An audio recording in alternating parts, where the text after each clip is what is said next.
Dans nos pensées, nous découvrons une force remarquable, la nature de la positivité et son impact profond sur notre bien-être. Une pensée positive a une qualité distincte et gracieuse qui nous protège des pièges de l'obsession. Il est intéressant de noter que les pensées positives sont moins intrusives et persistantes que les pensées négatives. Alors que les pensées négatives ont tendance à se multiplier, créant un réseau de désespoir, les pensées positives se contentent de leur singularité, marquant une réalité incontestable. Il est incontestable que l'esprit, en tant qu'architecte de nos expériences, exerce une influence significative sur notre être physique. Un flux d'énergie circule à travers nous, et des pensées négatives peuvent perturber ce flux harmonieux, provoquant des blocages qui se répercutent en interne. Même la médecine conventionnelle reconnaît la relation entre l'état mental et la santé physique. Malgré les variations dans l'acceptation de cette idée, la plupart conviennent qu'il est préférable d'avoir des pensées positives plutôt que négatives. Les pensées négatives interrompent le flux d'énergie et peuvent générer du stress. Considérez la résonance au sein de votre être lorsque vous êtes confronté au stress ou à des pensées négatives récurrentes. L'inconfort physique ressenti témoigne de la connexion délicate entre l'esprit et le corps, où la disharmonie perturbe le flux naturel de la force vitale. Réfléchir au moment où nous sommes plongés dans des pensées négatives nous aide à comprendre comment notre corps réagit, souvent de manière désagréable. Il est crucial de comprendre que les pensées négatives ont une tendance inhérente à se multiplier et à proliférer. Ils captent notre attention et génèrent davantage de pensées similaires, se propageant rapidement comme une traînée de poudre. Une pensée négative en entraîne une autre, formant un cercle vicieux. En revanche, les pensées positives restent fermes comme un phare de lumière, résistant aux besoins de répétition constante. Ils restent gracieux dans leur simplicité, sans qu'il soit nécessaire de dominer notre conscience. L'esprit, souvent un labyrinthe de réflexion, peut nous piéger dans des schémas négatifs. Cependant, nous sommes rarement obsédés par les pensées positives. En effet, la positivité, contrairement au négativisme, n'aspire pas à dominer notre conscience. Les pensées positives ne nécessitent pas une attention constante. Ils se contentent d'être un guide utile sans monopoliser toute notre attention. Imaginez la simplicité d'une pensée qui déclare la beauté de la vie. Ce n'est pas une phrase poétique profonde, mais un rappel que la vie peut être incroyable. Cette affirmation positive sert d'indicateur, de signe qui nous guide pour expérimenter en profondeur la beauté de la vie. Les pensées positives sont comme des petits signes qui nous conduisent à de bonnes expériences, sans chercher à dominer notre esprit. Or, lorsqu'on parle de la transformation des pensées négatives en pensées positives, il est essentiel de remarquer quelque chose au-delà de la pensée elle-même. Les pensées positives, bien qu'agréables, ne constituent pas la libération ultime. Les pensées négatives exigent notre attention et notre identification, proliférant continuellement dans nos vies comme un virus mental. S'identifier à eux et y prêter attention les fait grandir. Certaines pensées agissent comme des virus persistants, occupant indéfiniment notre esprit ou une partie spécifique de celui-ci. Il est intéressant de noter que ces virus mentaux peuvent facilement s'emparer de groupes entiers, comme des nations, des tribus, des religions ou des mouvements politiques, agissant comme des virus qui prolifèrent et s'enracinent profondément. Nos intentions seules ne suffisent pas à changer nos pensées sans un changement de conscience. Les bonnes intentions, sans une prise de conscience adéquate, peuvent conduire à davantage de souffrances. Les virus mentaux, une fois installés, peuvent avoir des conséquences inimaginables. La sagesse réside dans la compréhension que la véritable liberté émerge de la transcendance de la pensée. Les pensées positives servent de guide, mais la libération authentique dépasse le domaine de la pensée continue. Lorsque nous parvenons à cette compréhension, nous naviguons plus habilement dans les complexités de l'esprit et de la société, en évitant les pièges des virus mentaux qui peuvent prendre le contrôle. Tout comme un virus qui finit par se dissiper, la raison commence à se rétablir. Bien qu'il ne s'agisse pas d'un état d'esprit parfait, il représente un retour à une forme de raison, contrairement à l'inconscience extrême qui prédomine au plus fort de l'infection virale. Lorsque des individus sont affectés par des virus mentaux, la perception du monde est déformée et colorée par l'infection et transformée en une façon de penser spécifique.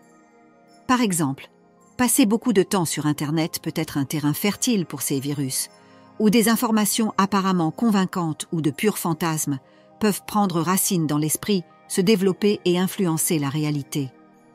Cela est particulièrement évident dans le monde des théories du complot. Même si certains peuvent contenir des fragments de vérité, beaucoup sont des constructions fictives fondées sur la culture. Dans le domaine politique, par exemple, le monde peut paraître fou, et même si la possibilité de conspiration ou d'événements étranges n'est pas niée, il est conseillé d'éviter de s'impliquer dans le réseau des conspirations. Nous devons nous efforcer d'incarner un état de conscience différent, car lutter au même niveau d'inconscience est inutile pour apporter un réel changement. Nous devons transcender le chaos en adoptant une conscience qui va au-delà des schémas inconscients qui imprègnent notre monde. Choisir des pensées positives est une étape précieuse, mais il faut aller plus loin, entrer dans un espace qui transcende même la pensée.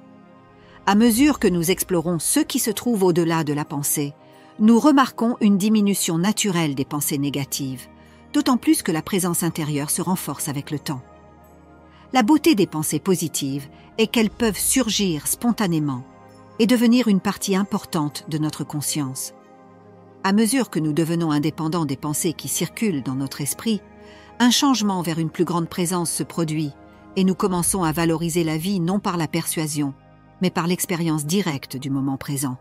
C'est pourquoi j'insiste également sur l'importance de la gratitude ici sur la chaîne. La gratitude est une force de transformation vraiment puissante. Il transcende le simple acte d'être reconnaissant, représentant une profonde appréciation pour tout ce qui nous entoure, renforçant notre présence au fil du temps. À mesure que nous cultivons la gratitude, l'acte d'exprimer merci devient secondaire. Pratiquer la gratitude vous permet de reconnaître la beauté d'aspects de la vie qui autrement pourraient passer inaperçus. Ainsi, en pratiquant la gratitude pour la vie dans des choses simples, comme la lumière réfléchie dans l'eau ou les petites bulles qui vitalisent la substance, l'appréciation devient une pratique spirituelle. C'est un acte conscient d'attention au monde qui nous entoure par la présence. Il ne s'agit pas simplement de dire merci, mais de percevoir la vie à travers le prisme de la présence, faisant de tout ce qui nous entoure une partie précieuse de notre voyage spirituel. Au départ, la gratitude peut sembler être une pratique, mais elle devient progressivement une partie naturelle de l'essence de la façon dont nous vivons notre vie. La gratitude joue plus un rôle de compagnon qu'un objectif principal, tandis que les pensées agissent comme des guides pointant vers quelque chose au-delà de votre propre domaine. Pour de nombreuses personnes, le début de la pratique spirituelle et de la réalisation de soi vient de la prise de conscience soudaine d'être piégé dans des schémas de pensée négatifs. C'est un moment d'éveil, où les voiles sont levés et où les individus deviennent des observateurs, non plus empêtrés mais conscients de leurs propres processus mentaux. C'est le point de départ d'un voyage d'éveil spirituel. La clé est de reconnaître les schémas de pensée prédominants qui ont façonné votre vie au cours des dernières années. Cela implique une introspection sur la façon dont ces pensées influencent vos interprétations des gens, du monde et de votre existence dans son ensemble. Comprendre cela est un pas remarquable, car cela implique que la conscience ou la présence a émergé. À mesure que vous vous éveillez à la nature de vos pensées prédominantes, une nouvelle conscience se révèle. Vous devenez un observateur des paysages mentaux qui vous confinaient autrefois. Il ne s'agit pas seulement de penser positivement ou négativement, mais aussi de comprendre l'essence de vos pensées et leur impact sur votre perception de la réalité. Cette conscience élargie et cette nouvelle présence sont les catalyseurs de la croissance spirituelle, représentant la première étape du voyage vers une compréhension plus profonde de soi et du monde. Adopter cette prise de conscience permet une transformation de la conscience, ouvrant la voie à un voyage transformateur qui transcende les limites des schémas de pensée habituels.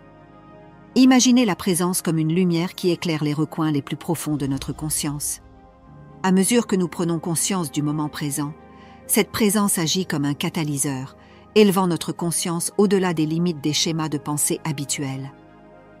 La présence nous invite à plonger dans le présent, à vivre chaque instant sans les ombres du passé ni les soucis du futur. Nous élargissons notre conscience en laissant derrière nous la stagnation des pensées automatiques et répétitives, souvent manifestées par la négativité. C'est en présence que nous créons un espace mental qui nous permet d'observer nos pensées. Cette observation consciente est cruciale pour briser les schémas négatifs, car elle nous met dans une position avantageuse pour reconnaître ces schémas avant qu'ils ne s'enracinent profondément. La conscience élargie acquise grâce à la présence offre une clarté qui nous permet de remettre en question et de défier les pensées automatiques, essentielles pour briser le cycle des schémas négatifs. Cela nous permet d'arrêter le processus d'identification à ces pensées avant qu'elles ne prennent le pouvoir sur nous. De plus, la présence nous connecte à une source plus profonde de sagesse intérieure. En restant présents, nous accédons à une conscience supérieure qui transcende la dualité des pensées positives et négatives. Cette conscience supérieure nous guide dans la compréhension de la vraie nature des pensées, nous permettant de choisir des pensées qui élèvent et nourrissent l'esprit. La présence élève non seulement notre conscience, mais agit également comme un antidote naturel au schéma de pensée négatif. Elle nous offre la capacité de transformer activement notre relation avec les pensées, nous permettant ainsi de cultiver un état d'esprit plus positif et équilibré. Sur ce chemin, nous découvrons la liberté de choisir des pensées qui favorisent la croissance personnelle, l'empathie et la joie. Une pratique constante nous libère non seulement de la prison des pensées négatives, mais nous propulse également vers une vie plus pleine et plus significative. Nous sommes sans aucun doute plongés dans un voyage intérieur fascinant. Ma vision personnelle de ce voyage est façonnée par une profonde conviction de la capacité de chacun à transcender les liens des pensées négatives. Pour moi, la présence n'est pas qu'une technique, c'est un éveil constant à la richesse du moment présent et une révélation de la façon dont les pensées façonnent notre réalité, nous permettant de remodeler activement notre récit interne. Tout au long de mon parcours, quelque chose m'est devenu de plus en plus évident. La profondeur de notre lien avec le moment présent est l'essence de notre existence consciente. D'après ma propre expérience, j'ai réalisé que les moments de véritable présence étaient ceux où je ressentais une paix, une clarté et un but indescriptible. En nous engageant à vivre plus consciemment et plus présentement, nous transformons non seulement notre réalité, mais nous influençons également positivement le monde qui nous entoure. Chaque acte de présence, chaque moment de véritable prise de conscience devient une source d'inspiration pour ceux que nous rencontrons. Comprenez cependant que cette transformation n'est pas un événement ponctuel, mais un processus continu. La pratique constante de la présence nous amène à une compréhension plus profonde de qui nous sommes, dévoilant les couches de conditionnement qui nous limitent souvent. Alors que nous arrivons à la fin de ce voyage, je voudrais vous laisser un message. Il y a en vous un univers de possibilités qui attendent d'être explorées. En choisissant de vivre avec présence et intention, vous découvrez non seulement votre propre potentiel illimité, mais vous inspirez également les autres à faire de même. Alors, entreprenez ce voyage avec conscience, courage, persévérance et surtout, avec une croyance inébranlable en votre capacité à transcender et à prospérer. J'espère que ce message nous rappelle constamment le pouvoir transformateur de la présence et la capacité infinie que nous avons à créer, une vie pleine de sens, de but et d'amour. Merci d'avoir entrepris ce voyage avec moi. Si cette vidéo vous a interpellé, je vous invite à liker et à vous abonner à notre chaîne. Partagez cette vidéo avec d'autres personnes afin qu'elles puissent également bénéficier de ce message. N'oubliez pas de laisser un commentaire ci-dessous, en partageant vos réflexions et vos expériences. Merci encore d'avoir regardé et de m'avoir rejoint dans ce voyage. Prends soin de toi et à bientôt.